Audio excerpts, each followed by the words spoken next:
Urgent news. China deploys ships in the East China Sea. Japan reacts immediately. The U.S. 7th Fleet also joins the battle. Xi Jinping's challenge.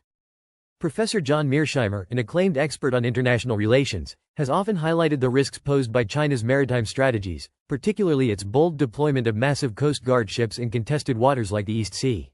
This latest escalation is a testament to Beijing's growing confidence in asserting its claims under the so-called Nine-Line, a territorial claim that has been widely contested and deemed illegitimate under international law.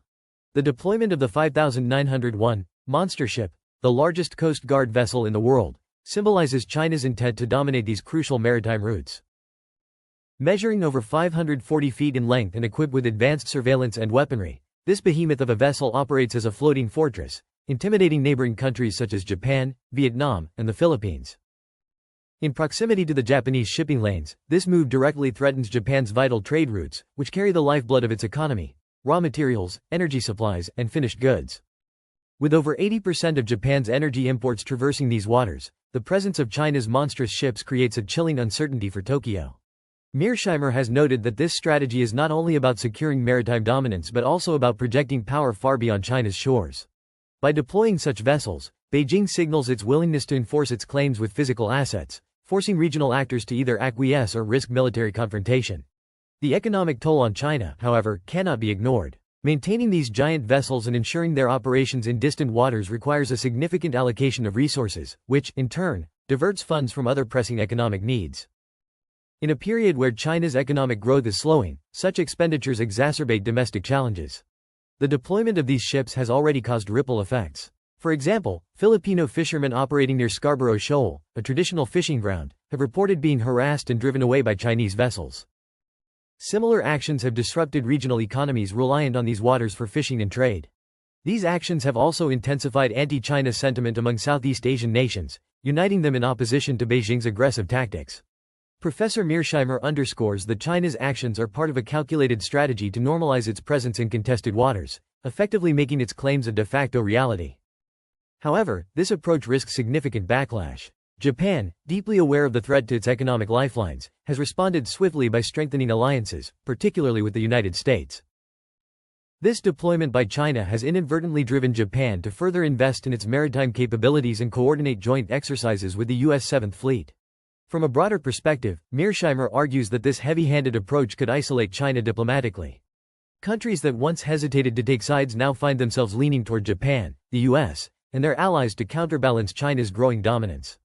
The economic toll on China's trade relationships and its reputation as a responsible global player could be profound, especially if these aggressive maneuvers disrupt regional stability. Professor John Mearsheimer has often emphasized that strategic alliances are the backbone of countering aggressive maneuvers in contested regions. In the wake of China's deployment of its monster ship in the East Sea, Japan's swift decision to cooperate with the U.S. 7th Fleet underscores the urgency of preserving stability in the Indo-Pacific. This move not only highlights Japan's recognition of the existential threat posed by China's maritime expansion but also showcases its evolving military posture under increasing regional pressures. The U.S. 7th Fleet, headquartered in Yokosuka, Japan, represents the most powerful naval force in the region, capable of rapid deployment and advanced tactical coordination. With the presence of the USS Ronald Reagan and accompanying vessels, the fleet provides Japan with a strategic advantage in monitoring and countering Chinese activities near critical shipping lanes. Mearsheimer observes that this alliance is a masterstroke in power projection, uniting Japan's growing capabilities with America's overwhelming naval strength to challenge China's assertion of dominance in the East Sea. For Japan, this collaboration is more than a symbolic gesture. By deploying its Izumo-class helicopter carriers alongside the 7th Fleet, Japan has signaled a dramatic shift from its traditionally defensive military stance. These carriers, now capable of operating F-35B fighter jets, are instrumental in establishing air superiority in contested waters. Mearsheimer highlights that such developments reflect Japan's determination to protect its maritime interests while aligning closely with U.S. strategic objectives in the region. China, in turn, faces significant losses, both tangible and intangible. The increased presence of U.S. and Japanese naval forces forces Beijing to divert resources to counter these joint operations.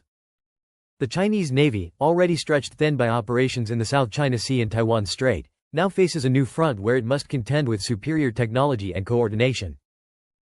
This operational strain undermines China's ability to project power seamlessly across its claimed territories, thereby weakening its overall strategic position. The diplomatic ramifications are equally profound. The Japan-US partnership is a rallying cry for other nations in the Indo-Pacific, encouraging broader multilateral cooperation against China's assertive tactics. Mearsheimer notes that this growing unity among regional players further isolates Beijing, leading it to grapple with not just a formidable alliance but also a coalition of nations increasingly resistant to its ambitions. What makes this collaboration particularly potent is its timing. As China attempts to solidify its claims in the East Sea, the joint Japan-US operations effectively disrupt its efforts, signaling that such unilateral moves will not go unchallenged. Mearsheimer argues that this is a calculated response to China's strategy of normalizing its presence in disputed territories. By maintaining a consistent and visible naval presence, Japan and the US have effectively drawn a red line, warning Beijing that further escalation could lead to broader conflict, a scenario China cannot afford economically or diplomatically. In the broader context, this cooperation marks a pivotal moment in the shifting power dynamics of the Indo-Pacific. Mearsheimer posits that Japan's proactive stance and seamless integration with the U.S. military highlight a regional realignment where nations are no longer willing to remain passive observers. Instead, they are asserting their stakes, signaling to China that unchecked aggression will meet coordinated resistance. Professor John Mearsheimer has frequently stressed the significance of alliances in countering hegemonic ambitions, and Japan's recent announcement of a trilateral military exercise with the United Kingdom and the United States demonstrates the strategic depth of its approach. This development comes at a critical moment when China's maritime assertiveness has reached unprecedented levels, particularly in the East Sea, and serves as a robust signal of unity among the world's leading democracies in the Indo-Pacific region. The exercise, which will bring together the naval forces of Japan, the United States, and the United Kingdom, underscores a shared commitment to preserving the rules-based international order. Mearsheimer highlights the importance of this collaboration, noting that by integrating the advanced military capabilities of these three nations, the exercise enhances operational readiness and sends a clear message to Beijing. Unilateral actions in contested waters will face coordinated resistance. Japan's decision to host and actively participate in this exercise demonstrates a departure from its historically restrained defense posture, embracing its role as a proactive contributor to regional stability. From a practical standpoint, the trilateral exercise is expected to showcase the technological and strategic prowess of the participating nations. The deployment of assets such as Japan's Izumo-class helicopter carriers, the UK's Queen Elizabeth-class aircraft carriers, and the United States' USS Ronald Reagan reflects an unparalleled concentration of naval power. The integration of advanced air capabilities, including F-35B stealth fighters, highlights the tactical versatility of this alliance. Mearsheimer points out that this cooperation is not just about deterrence but also about fostering interoperability among the allies, ensuring they can operate seamlessly in high-stakes scenarios. For China, this announcement represents another blow to its regional aspirations. The growing presence of multilateral military exercises in the Indo-Pacific undermines Beijing's efforts to assert dominance through unilateral actions. These exercises, Mearsheimer argues, force China to reassess its strategy, as the involvement of the UK, a global maritime power re-engaging in the region, complicates Beijing's calculations. The symbolic inclusion of the UK signals a broader coalition forming against China's actions, extending the challenge to its dominance beyond regional neighbors to global actors. The economic implications for China are also noteworthy. With its maritime activities now under heightened scrutiny and its naval forces stretched thin across multiple fronts, China faces escalating costs to sustain its operations. Mearsheimer notes that every exercise of this nature further depletes China's resources and diminishes its ability to project power unchallenged. Simultaneously, it exacerbates Beijing's diplomatic isolation, as nations increasingly align against its assertive policies. The timing of this announcement is no coincidence. As China faces mounting pressure in the East Sea, the trilateral exercise solidifies a unified front that disrupts its narrative of inevitable dominance. Mearsheimer emphasizes that this alignment of global powers not only counters China's immediate moves but also establishes a precedent for future cooperation, creating a framework for addressing long-term security challenges in the region. Professor John Mearsheimer has often asserted that the interplay of global power is defined not only by strategic actions but by the rippling effects these actions have on rival states. Japan's recent military and diplomatic maneuvers, its partnership with the U.S. 7th Fleet, the trilateral exercise with the UK and the US, and its expanded military capabilities have significantly disrupted China's regional strategy, leaving Xi Jinping scrambling to mitigate the fallout. The pressure on China, both internally and externally, has reached a critical point, with these developments striking at the core of Beijing's ambitions in the Indo-Pacific. Xi Jinping's strategic calculus has long hinged on projecting strength and maintaining control over contested territories like the East Sea. However, Japan's proactive response has destabilized this carefully crafted narrative. Mearsheimer observes that China's maritime dominance relies on creating a perception of inevitability, convincing neighbors and global powers alike that Beijing's claims and influence are unassailable. Japan's bold actions, particularly its alignment with the US and UK, challenge this narrative directly, revealing cracks in China's regional power. Domestically, these setbacks amplify growing dissatisfaction with Xi Jinping's leadership. The immense resources required to sustain China's military presence in contested waters, compounded by the economic slowdown and mounting international pressure, strain Beijing's ability to maintain the facade of control. Mearsheimer highlights that while Beijing's rhetoric may remain combative, the reality is far more precarious.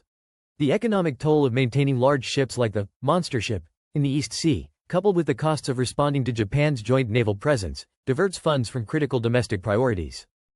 This strain is particularly pronounced as China grapples with slowing GDP growth and the discontent of its business elite, who increasingly view Xi's aggressive policies as detrimental to long-term stability.